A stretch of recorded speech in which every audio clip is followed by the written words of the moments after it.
Hello friends. आज की इस वीडियो में हम बात करने जा रहे हैं बनारस लोकोमोटिव वर्क्स वाराणसी के बारे में कि किस तरह से आप वाराणसी में रेल अप्रेंटिस के लिए अप्लाई कर सकते हैं। तो यहाँ पे आपके पास दो अपॉर्चुनिटी आती है। एक जो आईटीआई कर रखे हैं वो भी इस अप्रेंटिस के लिए अप्लाई कर सकते हैं, और जिन्होंने आईटीआई नहीं कर रखे है वो भी इस अप्रेंटिस के लिए अप्लाई कर सकते हैं। तो किस तरह से आप अप्लाई कर सकते हैं, किस तरह से आपको फॉर्म फिल करना है, क्या क्या एलिजिबिलिटी क्राइटेरिया है, किस किस फील्ड में आप अप्लाई कर सकते हैं, ये सारी की सारी चीज़ें हम इस वीडियो में कवर करने वाले हैं। तो वीडियो को ध्यान से देखना, बड़ी ही छोटी सी वीडियो है और बहुत ही इन्फॉर्मेटिव वीडियो है। वीडियो के अंदर सारी डिटेल है, एप्लीकेशन फॉर्म आपको कैसे भरना है, पेमेंट कैसे करना है, डाउनलोड कैसे करना है, सारी चीज़। तो चलते हैं, वीडियो को स्टार्ट करते हैं। तो इस वेबसाइट का लिंक मैं आपको डिस्क्रिप्शन में प्रोवाइड करवा दूंगा, तो वहां से आप इस वेबसाइट पे आ सकते हैं, ठीक है। और इस वेबसाइट पे आने के बाद सिंपली आपको डायरेक्टली यहाँ पे फिल करना है, ठीक है। तो आप देख सकते हैं ये 46 बैच है अप्रेंटिस के लिए, जिन्होंने अप्लाई कर सकते हैं, और जो अप्लाई करना चाहते हैं उनके लिए एक अपॉर्चुनिटी है, ठीक है। तो यहाँ पे आप मेट्रिकुलेशन बेस पे भी अप्लाई कर सकते हैं, ये ध्यान रखिएगा। यहाँ पे आपको देखो दो ऑप्शन है, एक आईटीआई कर रखी है तो आप आईटीआई फिल करिए, नहीं कर रखी है तो नॉन आईटीआई फिल करिए। और यहाँ पे आपको मैं मान के चलता हूँ कि आपने आईटीआई कर ली है और आप आईटीआई बेस पे कर रहे हैं, तो यहाँ पे आपको सिंपली ट्रेड सेलेक्ट कर लेनी है, जिस भी ट्रेड में आप अप्लाई करना चाहते हैं अप्रेंटिस, या जिस फील्ड में आपने आईटीआई की है। उसके बाद यहाँ पे आपको कैंडिडेट नेम यानी अपना नेम, यहाँ पे आपको अपने पिताजी का नाम लिखना है। उसके बाद यहाँ पे आपको अपना माता जी का फुल नाम लिखना है, ठीक है। उसके बाद यहाँ पे आपको अपना जेंडर सेलेक्ट कर लेना है, आप फीमेल हो या मेल हो। फीमेल के लिए बिल्कुल फ्री है, ध्यान रखिएगा। ये मेल के लिए यहाँ पे 100 रुपये चार्ज लगेगा। यहाँ पे आप कैटेगरी सेलेक्ट कर सकते हो अपना, ओबीसी है या फिर एससी है, एसटी है या फिर जनरल है। और जो ईडब्ल्यूएस है वो भी यहाँ से सेलेक्ट कर सकते हैं। यहाँ पे अगर आप ईडब्ल्यूएस हो तो आप यहाँ पे यस करिए, और यहाँ पे आपको डॉक्यूमेंट देना पड़ेगा, ठीक है। जब आपका डॉक्यूमेंट सबमिट करना होगा तो यहाँ पे अगर आप यस करते हैं तो आपको डॉक्यूमेंट देना पड़ेगा, नहीं हो तो सिंपली नो कर सकते हो। उसके बाद अगर आप एक्स सर्विसमैन हो, ठीक है, या फिर आप डिसेबल एक्स सर्विसमैन हो, ठीक है, तो ये सारी की सारी है। चिल्ड्रन है एक सर्विसमैन, चिल्ड्रन ऑफ सर्विस जवान है, चिल्ड्रन ऑफ सर्विंग ऑफिसर्स हैं, इनमें से किसी भी फील्ड से हो तो आपको क्लिक कर सकते हो, अदरवाइज आपको नो करना है, ठीक है। उसके बाद अगर आप दिव्यांग हो, डिफरेंटली एबल्ड हो, तो आपको यस करना है। और उसके बाद यस करते हो तो यहाँ पे आपको बताना पड़ेगा कि आपको क्या प्रॉब्लम है, ठीक है। और नहीं है तो सिंपली आपको नो करना है यहाँ पे, और यहाँ पे नो कर देता हूँ मैं। उसके बाद यहाँ पे आपको डेट ऑफ बर्थ फिल करनी है, ठीक है। तो यहाँ पे आप मंथ ईयर और सेलेक्ट कर सकते हो, और यहाँ से ये डेट ऑफ बर्थ डालने के बाद एलिजिबिलिटी भी चेक कर सकते हो, ठीक है। तो यहाँ से मैंने देखो, यहाँ पे मैंने अपना ईयर सेलेक्ट कर लिया, डेट ऑफ ईयर सेलेक्ट कर लिया, बर्थ ईयर, यहाँ से मैं डेट और यहाँ से मंथ सेलेक्टेड है। तो ये मैंने सेलेक्ट कर लिया। मैं यहाँ से मैं चेक एलिजिबिलिटी पे क्लिक करूंगा, यहाँ पे देखिए लिखा है you are eligible for act apprentice, तो यहाँ के लिए मैं एलिजिबल हूँ, तो यहाँ पे मैं ओके करूंगा।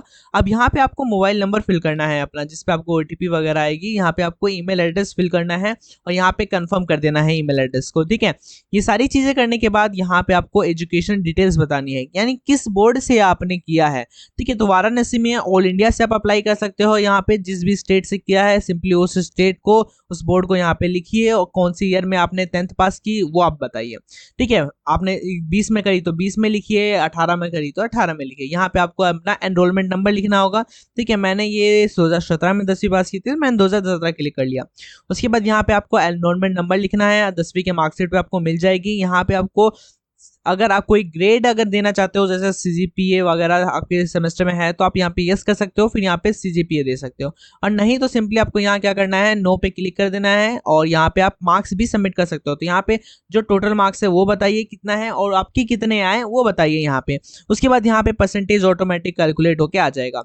उसके बाद ये जो कैप्चा कोड दिख रहा है वो यहाँ पे आपको फिल करना है। यहाँ पे फिल करने के बाद इस पे आई हैव रीड पहले ऑप्शन पे क्लिक करना है, सबमिट वाले ऑप्शन पे क्लिक कर देना है, ओके कर देना है। अब यहाँ पे आपको ये सारी इन्फॉर्मेशन दिख रही है, कंट्रोल नंबर, रजिस्ट्रेशन नंबर। तो ध्यान रखिएगा कंट्रोल नंबर को अभी कॉपी कर लीजिएगा, वो काम आएगा आपके, ठीक है। तो ये यहाँ पे मैंने इसको प्रिंट ले लिया ताकि मैं इसे सारी इन्फॉर्मेशन भूल ना चाहूँ। यहाँ मैंने प्रिंट कर लिया और मैंने इसे एक नाम दे दिया और इसको सेव कर लिया, ठीक है।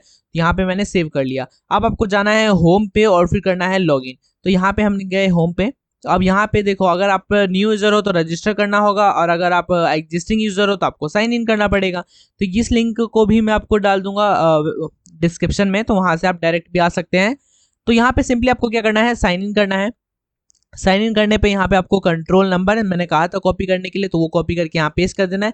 यहाँ पे आपको रजिस्टर मोबाइल नंबर जो है वो जो आपने डाला वही आपको डालना है और लॉगिन पे क्लिक करना है और यहाँ पे आपको ओके कर देना है। यहाँ कहा गया है कि आप जो डिटेल्स डालें बड़ी केयरफुली से डालिएगा, ओके कर देना है। अब यहाँ पे आपको अपनी डिटेल्स देखने को मिलेगी, रजिस्ट्रेशन नंबर, कंट्रोल नंबर, किस पोस्ट के लिए अप्लाई कर रहे हैं, ट्रेड क्या है, सारी चीज़ें।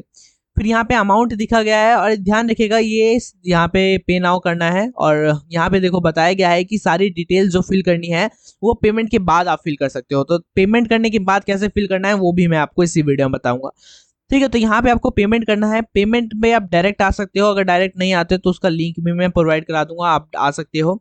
उसके बाद यहाँ पे रजिस्ट्रेशन नंबर है, ठीक है, वो सारी डिटेल्स डालनी है। उसके बाद यहाँ पे आपको नेम डालना है, ठीक है, और यहाँ पे आपको डेट ऑफ बर्थ डालना है, ठीक है अपना, और यहाँ पे मोबाइल नंबर डालना है और यहाँ पे ईमेल आईडी डालनी है।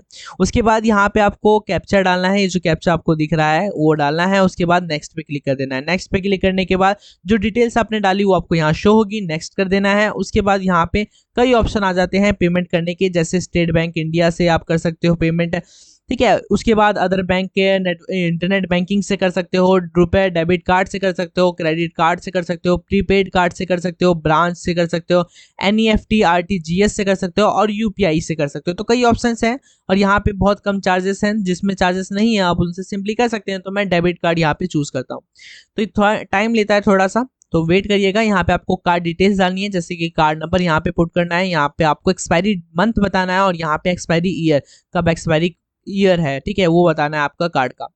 उसके बाद यहाँ पे कार्ड होल्डर का नेम, अगर आपका कार्ड है तो अपना नाम लिखिए और किसी और का यूज कर रहे हैं तो उसका नाम लिखिए और यहाँ पे CVV लिखिए और ये जो कैरेक्टर दिख रहा है उस पर क्लिक करिए।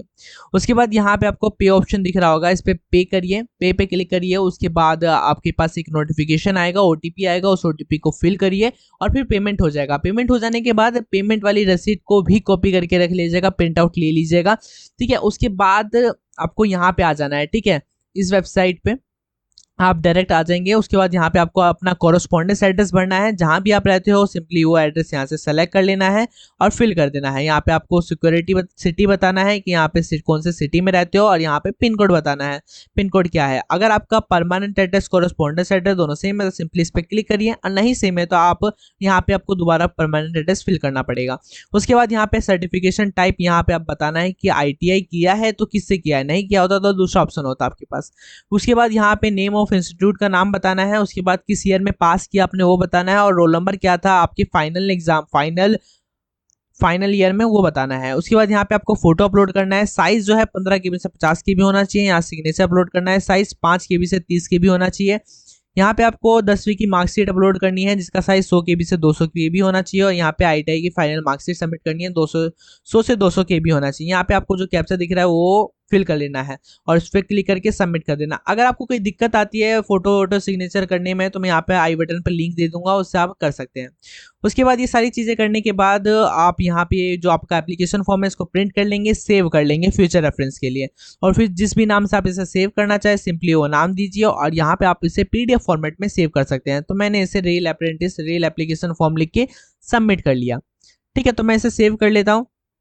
सेव करने के बाद सिंपली आपको कुछ नहीं करना है, यहाँ पे आपका सारा प्रोसेस हो चुका है। आपने पेमेंट कर दिया, पेमेंट करने के बाद आपने एडिशनल डिटेल्स भर दिए, डॉक्यूमेंट अपलोड कर दिए, सब कुछ कर दिया। तो इस तरह से आपको अपना एप्लीकेशन फॉर्म फिल करना था। अगर ये वीडियो आपको इन्फॉर्मेटिव लगी हो तो वीडियो को लाइक जरूर कर देना, अगर चैनल पर नए हो तो चैनल को सब्सक्राइब भी जरूर कर देना और बेल आइकन को भी प्रेस कर देना ताकि अगली जो वीडियो आएगी आपके लिए अप्रेंटिस जिससे भी रिलेटेड फील्ड से आएगी मैं आपको ताकि पहुंचा पाऊं और सबसे पहले आप इस फील्ड में अप्लाई कर सकें। तो मिलते हैं ऐसी नेक्स्ट वीडियो में, थैंक यू।